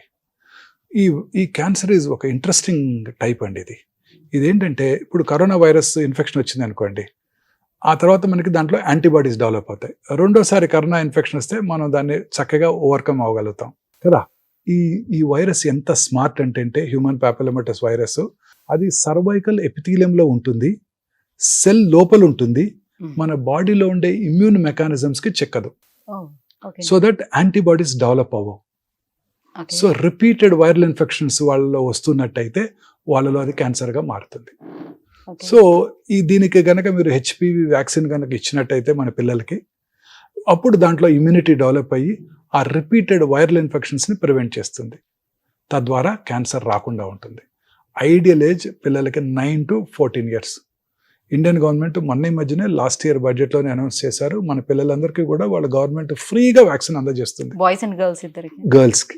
Only girls. గర్ల్స్కి. యాక్చువల్లీ బాయ్సే ఈ ఇన్ఫెక్షన్ ఆడపిల్లలకి ఇస్తారు. సో బాయ్స్ కూడా ఇమ్యూనిటీ పెంచడానికి కోసం అనేక రకాల క్లినికల్ ట్రయల్స్ జరుగుతున్నాయి. వన్స్ దే ఆర్ అసెస్డ్ ఆ తర్వాత బాయ్స్కి ఇవ్వడం జరుగుతుంది. ఇప్పటి వరకు మొన్ననే మిసెస్ నిర్మలా సీతారామన్ అనౌన్స్ చేశారు, మన ఆడపిల్లలందరికీ 10 years రాగానే 2 doses ఆఫ్ వ్యాక్సిన్ 14 వరకు ఇచ్చేస్తే సరిపోతుందండి. ఆ తర్వాత తీసుకునే వాళ్ళు మాత్రం 3 doses తీసుకోవాల్సి ఉంటుంది. 3 doses. ఓకే. అంటే ఈ హెచ్పివి వైరస్ అనేది కేవలం లైంగిక సంబంధాల మూలంగానే ఇది స్ప్రెడ్ అవుతుందా? సైంటిఫిక్ గా ఇది ప్రూవెనా? Yes, proven very much. Okay. Michael Douglas ఆయనకు ఓరల్ క్యావిటీలో వచ్చింది. He believes it's because of oral sex. Famous Hollywood movie artist Kramer versus Kramer, very famous artist. Okay. Basic instinct డిటెక్టివ్గా చేస్తాడు. ఆయనకి టంగ్ క్యాన్సర్ వచ్చింది, బేస్ టంగ్ క్యాన్సర్, క్యూర్ అయిపోయింది, he was fine. Okay. So human papillomavirus saliva నుంచి కూడా human papillomavirus virus is the most important cause for oral cancers in United States. ఇండియాలో it is tobacco. ఆడవాళ్ళలో గర్భసంచి ముఖద్వార cancer. So ఇవన్నీ కూడా human papillomatous virus infection వల్లే వస్తున్నాయండి. Right sir, ఇక ట్రీట్మెంట్స్ విషయానికి వద్దాం. సో ఉన్నటువంటి ఇప్పుడు ఈ క్యాన్సర్స్ కి మనకి లేటెస్ట్ గా అందుబాటులోకి వచ్చేసినటువంటి ట్రీట్మెంట్స్ ఏమేమి ఉన్నాయి? క్యాన్సర్ కి ట్రెడిషనల్ ట్రీట్మెంట్స్ ఏనండి. Surgery is the main stay of treatment. కానీ చాలా మందిలో ఒక అపోహ ఉంది, కత్తి పెడితే క్యాన్సర్ పెరిగిపోద్ది. ఇప్పుడు కూడా అడుగుతుంటారు నన్ను. ఇంత మన అవగాహన కార్యక్రమాలు గత 30 ఏళ్ళుగా నేను చేస్తున్నప్పటికీ, నేనే కాదు ఇప్పుడు కొన్ని 100 మంది క్యాన్సర్ సర్జన్స్ స్పెషలిస్టులు అనేక రకాల యూట్యూబ్ ప్రోగ్రామ్స్ చేస్తున్నప్పటికీ, మన న్యూస్ పేపర్స్, టీవీ ఛానల్స్ అనేక రకాలు మీరు ఎంతో కష్టపడి ఈ ప్రోగ్రామ్స్ చేస్తున్నప్పటికీ కూడా చాలా మంది ఈ రోజు కూడా అడుగుతారు, బయాప్సీ చేయాలి అనగానే ఏంటి బయాప్సీ చేస్తారా, నీడిల్ పెట్టి గుచ్చుతారా, తేనె తుట్టుని కదిలిస్తే ఎలా పెరిగి పాకిపోతుందో అలా క్యాన్సర్ పాకిపోతుందంట కదా అని అడుగుతుంటారు. చదువుకున్న వాళ్ళే. కత్తి పెట్టి క్యాన్సర్ని కోస్తారా, కత్తి పెడితే క్యాన్సర్ పెరిగిపోతుందనే కదా అందరు చెప్పుకుంటా ఉంటారు అని అడుగుతుంటారు. దిస్ ఈస్ పూర్తిగా అపోహ మాత్రమే. అంటే వాళ్ళకున్న బిలీవ్ ఏంటంటే ఒక పుండుని చిట్లించితే ఎట్లా అయితే అది అలా స్ప్రెడ్ అయిపోతుందో అలా అయిపోతుందని అనుకుంటున్నారు. Misconception, myth. క్యాన్సర్ కి ట్రీట్మెంట్ ఒక సర్జరీ అనండి. బ్రెయిన్ లో ట్యూమర్ అయినా, కాలు చిటికెన్ వేల్లో వచ్చే మెలనోమా అయినా, ఎక్కడొచ్చినా బ్లడ్ క్యాన్సర్ తప్ప క్యాన్సర్ని సర్జరీ చేయడం ద్వారానే క్యూర్ చేయవచ్చు. ఇంకే ఏ ఇతర చికిత్స కూడా క్యూర్ చేయలేదు. బ్లడ్ని కట్ చేయలేం కదండి, బాడీ అంతా ఉంటుంది. వాటిని కీమోథెరపీ, టార్గెటెడ్ థెరపీ, ఇమ్యూనోథెరపీ ద్వారా బ్లడ్ క్యాన్సర్స్ని క్యూర్ చేయవచ్చు. మిగతా ఏ క్యాన్సర్ అయినా అర్లీగా కనుక్కుంటే శస్త్రచికిత్స, సర్జరీ ద్వారానే క్యూర్ చేయగలుగుతాం. కానీ ఎవరు కూడా అర్లీ స్టేజ్లో రారు. అర్లీ స్టేజ్లో పెద్దగా సిమ్టమ్స్ కలిగించవు, సైలెంట్ కిల్లర్, పెరిగిపోతూ ఉంటాయి, పెరిగినాకే వస్తారు. కాబట్టి సర్జరీ చేసే స్టేజ్ దాటిపోయినప్పుడు ముందుగా కీమోథెరపీ లేక రేడియోథెరపీ లేదా 2 కలిపి ఇచ్చి డౌన్ సైజ్ చేసి ఆ తర్వాత సర్జరీ చేసే స్టేజ్కి వస్తే సర్జరీ చేస్తుంటాం. ఇది cancer treatment. So main treatment surgery, chemotherapy, radiotherapy. ఇప్పుడు కొత్తగా టార్గెటెడ్ థెరపీలు, ఇమ్యూనోథెరపీలు అనేకమైన వస్తున్నాయి, జీన్ థెరపీలు. టార్గెటెడ్ థెరపీ అంటే కొన్ని రకాల మందులు క్యాన్సర్ సెల్నే టార్గెట్ చేస్తూ శరీరంలో ఉన్న ఇతర కణజాలానికి ఎటువంటి హాని కలిగించినటువంటివి టార్గెట్ థెరపీస్. ఇక ఇమ్యూనోథెరపీ అనేది ఒక వెరీ ఇంట్రెస్టింగ్ కాన్సెప్ట్. ఫ్యూచర్లో ఇవే ఉండబోతున్నాయి. కాకపోతే ఇప్పుడు పేటెంట్ లాస్ వల్ల మన భారతదేశంలో అవి అందుబాటులో లేకపోవడంతో చాలా ఎక్స్పెన్సివ్గా ఉంటున్నాయి, prohibitively expensive, beyond the reach of a rich man also. ఈ ఇమ్యూనోథెరపీ యొక్క కాన్సెప్ట్ ఏంటంటే మన బాడీలో టీ సెల్స్ అని ఉంటాయి, కిల్లర్ సెల్స్. ఆ కిల్లర్ సెల్స్, టీ సెల్స్ మన బాడీలోకి వచ్చే ప్రతి ఫారిన్ బాడీని డిస్ట్రాయ్ చేసేస్తాయి. ఉదాహరణకి bacterial infection, TB infection, corona viral infection, transplanted organ. For example ఎవరైనా పేషెంట్కి ట్రాన్స్ప్లాంట్ చేశారనుకోండి, ఇమీడియట్గా అతని బాడీలో ఉండే ఆ రెసిపియంట్ యొక్క బాడీలో ఉండే టీ సెల్స్ ఆ ట్రాన్స్ప్లాంటెడ్ ఆర్గన్ని డ్యామేజ్ చేసేసి రిజెక్ట్ చేసేస్తాయి. అందుకే కిడ్నీ ట్రాన్స్ప్లాంట్ తర్వాత కానీ, లివర్ ట్రాన్స్ప్లాంట్ తర్వాత కానీ, హార్ట్ ట్రాన్స్ప్లాంట్ తర్వాత కానీ ఇమ్యూనో సప్రెసివ్ థెరపీ ఇస్తారు, లైఫ్ లాంగ్ ఇస్తారు. So that our own immunity does not reject that organ. So అలా రిజెక్ట్ చేస్తాయి. అలాగే మన టీ సెల్స్ క్యాన్సర్ సెల్ని కూడా డిస్ట్రాయ్ చేసేస్తాయి. మరి మన టీ సెల్స్ యాక్టివ్గా ఉండాలంటే మనం ఏం చేయాలండి? ప్రశాంతంగా ఉండాలి, హ్యాపీగా ఉండాలి. సంతోషం సగం బలం, సగం కాదు 100% బలం. సో ఈ టీ సెల్స్ యాక్టివ్గా ఉన్నట్టయితే మనకి ఏ జబ్బులు రావు. కానీ cancer cells are much smarter than scientist. అవేం చేస్తాయి? ఈ టీ సెల్స్ని మాస్క్ చేస్తాయి లేదా బ్లాక్ చేస్తాయి. ఈ అన్మాస్కింగ్ అంటే క్యాన్సర్ సెల్ టీ సెల్ని మాస్క్ చేయకుండా కాపాడటాన్నే ఇమ్యూనోథెరపీ అంటాం. సో ఈ అన్మాస్క్ చేసి మన సెల్స్ని రీయాక్టివేట్ చేసి మన టీ సెల్స్ వెళ్ళి క్యాన్సర్ని చంపేయటాన్నే ఇమ్యూనోథెరపీ అంటారు. Most natural way of killing the cancer. So ఇంకా రానున్న కాలంలో ఇవే ఉంటాయి. క్యాన్సర్కే కాదు, అన్ని రకాల ఎలిమెంట్స్కి ఇవే ఉంటాయి, ఇమ్యూనోథెరపీసే ఉంటాయి. అది ఫ్యూచర్ అంతా ఇదే ఉండబోతుంది. సో టీబీని ఏ రకంగా 4 డ్రగ్స్. మా చిన్నప్పుడు టీబీ, నేను 8th క్లాస్లో మా అంకుల్ని మెడ్రాస్ తీసుకెళ్ళాను. తాంబరంలో India world's biggest TB hospital ఉండింది. ఆయనకి రెసిస్టెంట్ ట్యూబర్క్యులోసిస్ ఉంటే లోవర్ లోబెక్టమీ చేశారు క్యూర్ చేయడానికి. 1975 when I was in 7th grade. సో ఇప్పుడు క్యాన్సర్కి అదే సర్జరీలు చేస్తున్నాం. క్యాన్సర్ కూడా 4 డ్రగ్స్ వచ్చేస్తాయి. ఇప్పుడు టీబీకి 4 డ్రగ్స్ వచ్చాయి. ఇప్పుడు టీబీ రాగానే మీ ఇంటి పక్కన ఉన్న ఫిజిషియన్ 4 డ్రగ్స్ రాసిచ్చేస్తాడు, AKT4, అందరూ క్యూర్ అయిపోతుంది. అలా క్యాన్సర్ కూడా 4 డ్రగ్స్ వస్తాయి. Nibs and nabs, mibs and mabs, 4 drugs ఉంటాయి ఇంకా. సో క్యాన్సర్ని కూడా ఒక 20 ఏళ్లలో క్యూర్ చేసేస్తామండి. అంటే సర్జన్స్ మాకందరికి జాబ్స్ ఉండవు. నేను రిటైర్ అయిపోతాను అనుకోండి, అది వేరే విషయం. కొత్త జబ్బులు వస్తాయి, అది వేరే విషయం. నేను రిటైర్ అయిపోతా, నాకు బాధ లేదు. అదేగా రైట్ సార్. ఇప్పటికీ మిమ్మల్ని అడుగుతూ ఉంటారు కదా, ట్రీట్మెంట్ తీసుకున్న వాళ్ళందరూ కూడా యూనో కీమోథెరపీ కానీ రేడియేషన్ థెరపీ కానీ తీసుకుంటే సైడ్ ఎఫెక్ట్స్ చాలా ఉంటాయి అని. సో కీమోథెరపీలో కూడా ఒకసారి ప్లాటిన్ ఉపయోగించి ఒకసారి ప్లాటిన్ తోటి చేతులు కాళ్ళు అన్ని మంటలు వస్తాయి. చాలా తక్కువ అండి, మనకు వచ్చే బెనిఫిట్ తో కంపేర్ చేస్తే అది చాలా తక్కువ. అదే వైద్యం అంటే గులాబ్ జామున్ తిన్నట్టు తీయగా ఉండదు కదండి, చేదుగానే ఉంటది. కొన్ని భరించాలని తప్పదు కదా, మరి ఏం చేస్తాను చెప్పండి. పొద్దున్నే నిద్రలేసి రావాలి రౌండ్స్ కంటే కష్టంగానే ఉంటుంది, తప్పదు కదా. మీరు కూడా మధ్యాహ్నం లంచ్ చేశాక ఈ ప్రోగ్రామ్కి రాకుండా నిద్రపోవాలని ఉంటుంది కదా. Life is like that. చిన్న చిన్న వైద్య సైడ్ ఎఫెక్ట్స్ భయపడి వైద్యం చేయించుకోకపోతే ఎలాగండి? ఫస్ట్ క్వశ్చన్ నన్ను అదే అడుగుతారు పేషెంట్, రేడియేషన్ ఇవ్వాలి అనగానే తట్టుకుంటారా డాక్టర్ గారు అంటాడు. వదిలేస్తే ఏమవుతావు అని అడుగుతాను నేను. ట్రీట్మెంట్ తర్వాత వాళ్ళ ఇమ్యూన్ సిస్టమ్ ఎలా ఉంటుంది సార్? బాగుంటుందండి. ఇది జస్ట్ మిస్నోమర్ అంతేనండి, మిస్కన్సెప్షన్ అండి. క్యాన్సర్ ట్రీట్మెంట్ తీసుకుంటే ఇమ్యూనిటీ తగ్గిపోద్ది, బాగా వీక్ అయిపోతారు, ఇదైపోతారు అని అన్ని అపోహలేనండి. యువరాజ్ సింగ్ ఏమైనా అయిందా? చక్కగా క్రికెట్ ఆడుకోలేదు. లాన్స్ ఆర్మ్స్ట్రాంగ్, మనీషా కొయిరాలా ఎంత అందంగా ఉన్నారండి, ఇప్పుడు అంతే అందంగా ఉన్నారు. Lisa Ray, she is very beautiful. Bone marrow transplant చేసుకున్నారు. మమతా మోహన్ దాస్, సోనాలి బింద్రే చూడండి ఇప్పుడు కూడా యాంకర్ చేస్తున్నారు, మనందరిని ఎంటర్టైన్ చేస్తున్నారు 4th స్టేజ్ క్యాన్సర్ ఉంచుకొని. ఆ చిన్నపిల్లలు వాళ్ళు ఎంత ధైర్యంగా ఉన్నారండి, వాళ్ళ పట్టుదల, వాళ్ళ రెసిలియన్స్ నాకే ఆశ్చర్యంగా ఉంది. ఆశ్చర్యంగా ఉందండి. అంటే మీకు ఇప్పుడు వరకు చాలా టిపికల్ అనిపించే సిచ్యువేషన్స్ ఏమున్నాయి? అంటే మీరు ఇప్పటి వరకు ట్రీట్ చేయలేమా, ఇది కష్టం, ఇంకా వీళ్ళని సేవ్ చేయలేము అనిపించినటువంటి క్యాన్సర్స్ ఏం చూసారు? అన్ని చాలా రకాల క్యాన్సర్స్ అండి. ఈ అమ్మాయి అసలు బ్రతక, చాలా మంది ఇగ్నరెంట్ పీపుల్ ఉంటారండి. అంటే వాళ్ళు విలేజ్ నుంచి వస్తారు, అసలు క్యాన్సర్ అంటే ఏంటో తెలియదు. భర్త తీసుకొస్తే తీసుకుంటారు, ట్రీట్మెంట్ తీసుకుంటారు, ఇంటికి పోతారు, హ్యాపీగా ఉంటారు, వాళ్ళకి ఏ జబ్బు తిరిగి రాదు. ఈమె బతకదు అనుకుంటా, లాస్ట్ స్టేజ్లో వచ్చారు అనుకుంటాను. వాళ్ళకి ఏం తెలియదండి, ఇగ్నరెన్స్ ఇస్ బ్లిస్. ఏం తెలియదు, ఇది తిరిగి వస్తుంది, తిరిగి వస్తావా, తిరిగి వస్తే నా పరిస్థితి ఏంటి, నా పిల్లల పెళ్ళి ఎలా చేయాలి, ఏముండవు వాళ్ళకి. హ్యాపీగా ఉంటారు. భర్త తీసుకొస్తాడు, వైద్యం చేయించుకుంటారు, మాట్లాడకుండా వాళ్ళు క్యూర్ అయిపోద్ది. 20 ఏళ్ళు 30 ఏళ్ళుగా నా దగ్గరికి వస్తూనే ఉన్నారు, హ్యాపీగా ఉన్నారు వాళ్ళు. ఎవరైతే టెన్షన్ పడుతుంటారో, తిరిగి వస్తుందా, సైడ్ ఎఫెక్ట్స్ ఏంటి, ఇమ్యూనిటీ తగ్గిపోద్దా, ఆ తర్వాత నేను ఏం చేయగలుగుతాను, జాబ్ కలగలనా లేదా, నా శాలరీ ఎలా ఉంటుంది, జాబ్ పోతే నా పిల్లలకి ఎలా, భవిష్యత్తు ఎలా, ఇలా రకరకాలుగా ఆలోచించారనుకోండి, ఆ మానసిక ఒత్తిడికే ఇమ్యూనిటీ తగ్గిపోతుందండి. చాలాసార్లు నా పేషెంట్స్కి నాకు చెప్పబుద్ధి కాదు, లేట్ స్టేజ్ అయినా కూడా వాళ్ళకి చెప్పకుండా ఉన్నట్టయితే వాళ్ళ క్యూర్ అవుద్దని నా నమ్మకం అండి. కానీ ఈ మధ్య చాలాసార్లు పేషెంట్స్ అటెండర్స్ కూడా అలానే ఉంటారు, చెప్పొద్దండి అంటారు, ముందు రోజే వచ్చేస్తారు. రేపు మా ఆంటీని తీసుకొస్తాం మీరు చెప్పకండి అంటారు. తీసుకొచ్చిన తర్వాత వెనకాల నుంచి అని నాకు గుర్తు చేస్తుంటారు. వాళ్ళందరూ బాగానే ఉన్నారండి.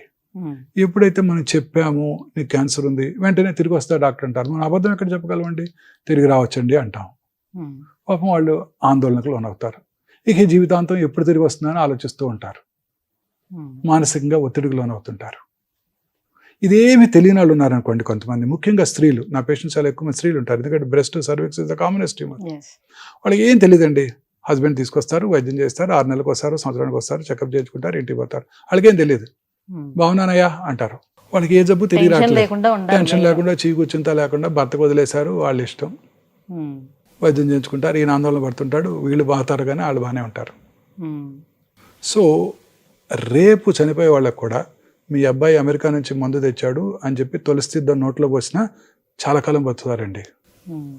సో మానసిక ధైర్యం చాలా ఇంపార్టెంట్ అండి. ఇప్పుడు నా పేషెంట్స్ అందరూ కూడా నేను యోగా, ఆర్ట్ ఆఫ్ లివింగ్, తర్వాత అన్ని religious preachings. Religion is nothing but inculcating that feeling that God is everything, you leave it to him. అప్పుడు కొంచెం మనసు ప్రశాంతంగా ఉంటుంది. So religious preachings, teachings, yoga, meditation, art of living, తర్వాత సద్గురు, బ్రహ్మకుమారిస్, ఇవన్నీ కూడా మనం మానసిక ఒత్తిడిని అధిగమించడానికి హెల్ప్ చేస్తాయి. సాధన, this is more important than our treatment. You know sir, ఇప్పుడు హెచ్ఐవి ఉంది. హెచ్ఐవి ఉన్న వాళ్ళకి క్యాన్సర్ వస్తే బతికే ఛాన్స్ ఎంతవరకు ఉంటుంది? అసలు ట్రీట్ చెయ్యొచ్చు అంటారా? 100% అండి. నాకు హెచ్ఐవి పేషెంట్లు 34 ఏళ్ళు బతుకుతున్న వాళ్ళు ఉన్నారండి. 2002లో నేను ఇండో అమెరికన్లో పనిచేసినప్పుడు చూసిన ఒక పేషెంట్ ఇప్పటికి వస్తున్నారు. హెచ్ఐవి పేషెంట్స్ అందరికీ క్యాన్సరే వస్తుంది చాలా మంది. కారణం ఏంటంటే వాళ్ళ ఇమ్యూనిటీ తక్కువగా ఉంటుంది కదా, క్యాన్సర్స్ వస్తాయి. సో వాళ్ళకి రెగ్యులర్గా ట్రీట్మెంట్ చేస్తూ వాళ్ళకి మంచి ఆరోగ్యము, మంచి వాళ్ళ హెచ్ఐవి ట్రీట్మెంటు, మంచి ఆహారం తీసుకుంటుంటే వాళ్ళు నార్మల్గా బతికేస్తున్నారండి. 34 ఏళ్ళు బతికిన వాళ్ళు నాకు చాలా మంది ఉన్నారు. లింఫోమా నాకు ఒక మోర్ దెన్ 1000 పేషెంట్స్ ఉన్నారండి. సో హెచ్ఐవి పేషెంట్స్ కూడా నార్మల్గానే ట్రీట్ చేయాలి వాళ్ళని. వాళ్ళు కూడా మంచి ఆహారం తీసుకుంటూ, ఆ మందులు సక్రమంగా వాడుకుంటూ క్యాన్సర్ ట్రీట్మెంట్ తీసుకుంటే వాళ్ళకు కూడా క్యూర్ అయిపోతుందండి. అసలు ఎటువంటి ప్రాబ్లం ఉండదు. డెఫినెట్ అండి, అన్ని రకాలుగా అన్ని క్యూర్ అవుతాయండి మీరు ధైర్యంగా ఉన్నట్టయితే. అంతే. రైట్. ఈ క్యాన్సర్ పైన చాలా మందికి ఉన్నటువంటి కొన్ని అపోహలు ఏవైతే ఉన్నాయో అవి క్లారిఫై చేసుకుందాం సార్. సో ఒక్కొక్కటి వాళ్ళకు ఉన్నటువంటి అపోహలన్నీ అడుగుతూ ఉంటాను. రైట్. మూవీ ఆర్టిస్ట్ పేరు గుర్తు రాలేదు నాకు, హంసానందిని. Very pretty. మన హీరోయిన్స్ అందరికన్నా అందంగా ఉంటుంది, మంచి టాల్ పర్సన్, చాలా మంచి కాంపిటీషన్, చాలా. మిర్చి సినిమాలో ఉంది. ఆ అమ్మాయి ఆ క్యాన్సర్ వచ్చింది అని చెప్పి ఆ తర్వాత క్యాన్సర్ ట్రీట్మెంట్ తీసుకుంటూ షేవెన్ హెడ్ ని చూపించి, మన చాలా మంది ఫ్యామిలీ ఉమెన్ కూడా అదేంటి హెయిర్ ఊడిపోద్దని డిప్రెషన్ లోన్ అవుతారు. అమ్మాయి చూడండి, అంత టాప్ మూవీ ఆర్టిస్ట్ అయ్యుండి, సోనాలి బింద్రే, మనీషా కొయిరాలా వాళ్ళ క్లీన్ హెడ్ ని చూపించి, ఇదిగో నేను చూడు నేను ఎలా ఉన్నాను అని చూపించి, మళ్ళీ అమ్మాయి ఆ తర్వాత రికవర్ అయినాక మళ్ళీ చక్కగా అంతే అందంగా ఉందండి అమ్మాయి, ఇంకా అందంగా ఉంది రికవర్ అయినాక. డిడ్ యూ మిస్ మీ అని అడుగుతోంది ట్వీట్ చేసి. నేను ఇమీడియట్గా ట్వీట్ చేశాను, వై మిస్డ్ యూ మ్యామ్. మీ రెసిలియన్స్, మీ పట్టుదల, మీ యొక్క ప్రెషర్ తీసుకునే ఇది అంతా చాలా అద్భుతం. ఇది ఇట్స్ ఎన్ మన క్యాన్సర్ పేషెంట్స్ అందరికీ ఒక ఆదర్శం అని నేను ట్వీట్ చేశాను. మళ్ళీ ఆ చిన్నపిల్లలండి, అమ్మాయి వయసు ఎంత 34 or 37 ఉంటాయి. అంటే ఎంత ధైర్యంగా ఉన్నారండి. సోనాలి బింద్రేకి వచ్చినప్పుడు 42 years, మనీషా కొయిరాలాకి వచ్చినప్పుడు 37 years, మమతా మోహన్ దాస్కి వచ్చినప్పుడు ఎంతండి 30 years, యువరాజ్ సింగ్ 27 years. చూడండి యువరాజ్ సింగ్ ఎలా ఉన్నారు ఇప్పుడు, ఎంత ధైర్యంగా ఉన్నారు. And they are all Lisa Ray 24 years. So cancer అనేది క్యూరబుల్, అది మాత్రం పెట్టుకోవాలి. వాళ్ళందరూ ఇప్పుడు చారిటీ ప్రోగ్రామ్స్ చేస్తూ, క్యాన్సర్ పేషెంట్స్ కి అవేర్నెస్ క్రియేట్ చేస్తూ, క్యాన్సర్ పేషెంట్స్ కి ఫండ్స్ మొబిలైజ్ చేస్తున్నారు. చూడండి ఎంత ధైర్యంగా, ఎంత ఆనందంగా ఉన్నారు.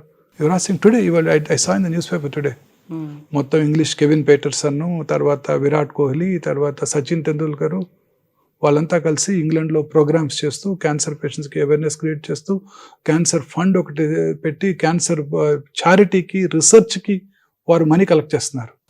ఈ లిజారే తను రాసిన పుస్తకాల మీద, తను చేసిన ఫ్యాషన్ షోల మీద వచ్చిన మనీ అంతా కూడా డొనేట్ చేసేసారు చారిటీకి, మల్టిపుల్ మైలోమా రీసెర్చ్. ఎస్, ఎందుకంటే వాళ్ళు అది ఫేస్ చేశారు కాబట్టి. చాలా మంది ఫేస్ చేశారండి, ఇండస్ట్రీ చేశారు కాబట్టి వాళ్ళకి తెలుస్తుంది చాలా మంది దీని ఫేస్ నుంచి ఎలా చేశారు. ఎవరైనా బయటపడాలి, ఏం డొనేట్, చేయాలి, ఎవరికి మనం హెల్ప్ చేస్తే దాని పెయిన్ ఎలా ఉంటుంది. చాలా మంది పొలిటీషియన్స్, ఇండస్ట్రియలిస్ట్ కూడా ఫేస్ చేశారు. వాళ్ళు ఎవరు ఇలా చేయలేదే, ఈ పిల్లలే ఇలా చేస్తున్నారు. నేను అనుకున్నాను మూవీ ఇండస్ట్రీలో వాళ్ళందరికీ ఇంత ఇంటెలిజెన్స్, ఇంత ఓర్పు, ఇంత రిజల్ట్స్ ఉంటుందని ఎప్పుడు అనుకోవాలి. ఏదో చక్కగా యాక్ట్ చేస్తారు, వెళ్ళిపోతారు, డబ్బులు తీసుకుని అనుకున్నాను తప్ప వాళ్ళలో ఇంత మెచ్యూరిటీ ఉంటుంది. వాళ్ళే అందరికన్నా ఇంత బాగా సబ్జెక్ట్ని గ్రాస్ప్ చేసి ప్రజలకు సహాయం చేస్తున్నారు. ఎంత ధైర్యం ఉండాలండి ఆ అమ్మాయికి, సోనాలి బింద్రేకి చివరి స్టేజ్ క్యాన్సర్లో ఉండి షోలో కూర్చొని మన ఎంటర్టైన్ చేయడానికి. That is spirit. వయసు ఎంత అండి? నాకు 60 years వచ్చినాయి. నాకే చాలాసార్లు ఆందోళనకు లోనవుతుంటాను. అమ్మాయి చూడండి, లైఫ్ 4th stage అయినా కూడా ఎంత ధైర్యంగా. మనిషి ఒకరు ఎన్ని షోస్ చేస్తున్నారు, ఫ్యాషన్ షోస్లో పార్టిసిపేట్ చేస్తున్నది. సో చాలా మంది ఉన్నారు అలా చెప్పుకోవడానికి. మనం చెప్పుకున్నా పోతూ ఉంటుంటే చాలా మంది కనిపిస్తూ ఉంటారు. సో బేసిక్గా ఏంటంటే క్యాన్సర్ అనేటప్పటికల్లా నేను చచ్చిపోతానేమో అనే ఫీలింగ్ చాలా మందిలో ఉంటుంది. బట్ క్యాన్సర్ అనేది క్యూరబుల్. సో ఎలాంటి క్యాన్సర్ అయినా క్యూర్ చేసే అలాంటి ఎక్విప్మెంట్స్ కానివ్వండి, ఆధునిక చికిత్సా పద్ధతులు కానివ్వండి ఇప్పుడు మనకు అందుబాటులోకి వచ్చేసాయి కాబట్టి ఎవరు టెన్షన్ పడాల్సిన అవసరం అయితే ఫస్ట్ రైట్. సో ఇప్పుడు అందరికీ ఉన్నటువంటి కొన్ని అపోహలు ఏవైతే ఉన్నాయో అవి అడుగుతాను సార్. సో క్యాన్సర్ అనేది అంటు వ్యాధ. సో మరి హెచ్పివి వైరస్ ఉంది. సో అది ఒకరి నుంచి మరొకరికి సెక్షువల్ కాంటాక్ట్ ద్వారా వస్తుంది. But HPV virus is viral infection. దాన్ని ప్రివెంట్ చేసుకోగలిగితే you can prevent it. Cancer తల్లి నుంచి పిల్లలకి రావటం అంటే చాలా మంది అడుగుతుంటారు, ఇంట్లో చిన్నపిల్లలు ఉన్నారు, క్యాన్సర్ వస్తుందా? మా నాన్నగారికి క్యాన్సర్ వచ్చింది, ఓరల్ క్యాన్సర్ వచ్చింది, వాళ్ళ మనవాడిని ముద్దు పెట్టుకుంటే క్యాన్సర్ వస్తుందా? ఆయన వాడిన టవల్స్ వాడితే వీరికి వస్తుందా? ఆయన పక్కన వీరు పడుకుంటే వస్తుందా? తల్లి గారికి ఉంది, తల్లి ఫీడ్ చేస్తే క్యాన్సర్ వస్తుందా? ఇవన్నీ కాదు, అవన్నీ రావు. అంటువ్యాధి కాదు, వంశపారంపర్యం కాదు. వేళ్ల మీద లెక్క పెట్టదగిన 6 cancers, breast, thyroid, pancreas, prostate, colon, ovary, ఇవి కనుక ఫ్యామిలీ మెంబర్స్లో ఉంటే వాళ్ళ నియరెస్ట్ రిలేటివ్స్, 1st degree రిలేటివ్స్కి క్యాన్సర్ వచ్చే అవకాశం సాధారణ ప్రజానీకం కన్నా కొంచెం ఎక్కువ, అంతే తప్ప వాళ్ళకి వస్తుందని కాదు. Okay, that's fine. So cancer వచ్చిందని అంటే జీవితాంతం వాళ్ళు జీవించలేరు. సో నా క్యాన్సర్ కొంతవరకు మాత్రమే నా లైఫ్ స్పాన్ ఉంటుంది ఇంకా అని, అది పూర్తిగా అపోహ మాత్రమే. ఇప్పుడే చూసాం చరిత్రలో ఎన్నో ఎగ్జాంపుల్స్, క్యాన్సర్ వచ్చి క్యూర్ అయ్యి ఎన్ని గొప్ప పనులు చేశారో వాళ్ళంతా కూడా. Mister Neelam Sanjiva Reddy, Mister Julius Jayewardene, Mister Ronald Reagan, Mister Francois Mitterrand France, వీళ్ళందరూ క్యాన్సర్ వచ్చి క్యూర్ అయ్యి ఆ తర్వాత ప్రజాస్వామ్య దేశాలని అధ్యక్షులుగా ఉన్నారు. సో క్యాన్సర్ ని అలాగే cricketers Simon O'Donnell, Yuvraj Singh, Malcolm Marshall, వీళ్ళంతా కూడా క్యాన్సర్ ని జయించి వరల్డ్ కప్ లో పార్టిసిపేట్ చేసి వాళ్ళ రెస్పెక్ట్. సో ఒకసారి క్యాన్సర్ ని ఐడెంటిఫై చేసిన తర్వాత ఇమ్మీడియట్ గా సర్జరీ అనేది చేయాలా? ఒకటే ఆప్షన్. క్యాన్సర్ ఐడెంటిఫై చేశాక క్యాన్సర్ ని స్టేజ్ చేసి స్టేజ్ ని బట్టి ట్రీట్మెంట్ ఉంటుంది. అర్లీ స్టేజ్ అయితే చాలా రకాల క్యాన్సర్స్ కి సర్జరీ చేస్తాము. కొన్ని రకాల వెరీ అర్లీ స్టేజ్ క్యాన్సర్స్ లో రేడియేషన్ తో కూడా క్యూర్ అవుతూ ఉంటుంది. కొన్ని రకాల క్యాన్సర్స్ కి కీమోథెరపీ, టార్గెటెడ్ థెరపీ, ఇమ్యునోథెరపీ ఇస్తారు, ముఖ్యంగా హిమటలాజికల్ మెలిగ్నెన్సీస్. ఓకే, సో మనం రెగ్యులర్ గా యూజ్ చేసే మొబైల్ ఫోన్, సో దీన్ని అయితే వదిలిపెట్టాం కదా. సో మొబైల్ ఫోన్ వల్ల క్యాన్సర్ వస్తుందా? మైక్రోవేవ్స్ యూజ్ చేస్తాం. మొబైల్ ఫోన్ వల్ల చాలా సార్లు, ఎస్పెషల్లీ కొన్ని ఇయర్స్ బ్యాక్ WHO ఒక వార్నింగ్ కూడా ఇచ్చింది. కొన్ని రకాల ఇంతకుముందు వాడే CDMA ఫోన్స్ అని ఉండే, గుర్తుందండి, 9246 ఏదో నెంబర్ ఉంటుంది వాటికి.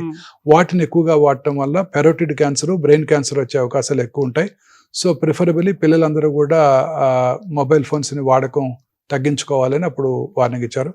ఇప్పుడు కొత్తగా వచ్చిన ఈ ఐఫోన్స్లో రేడియేషన్ డోస్ చాలా తక్కువగా ఉంటుంది. సో అప్పటికి కూడా పిల్లలకి ఫోన్ ఇవ్వటం నాట్ అడ్వైజబుల్. ఛార్జింగ్ బాగా తక్కువగా ఉన్నప్పుడు ఫోన్ వాడటం కూడా కొంచెం రేడియేషన్ ఎక్స్పోజర్ ఎక్కువ ఉంటుంది. సో వీటిని అవాయిడ్ చేయాల్సి ఉంటుంది. యాజ్ ఆఫ్ నో ఈ present mobile phones are safe. Okay, so cancer genetic అయితే దాన్ని మనం తప్పించలేము.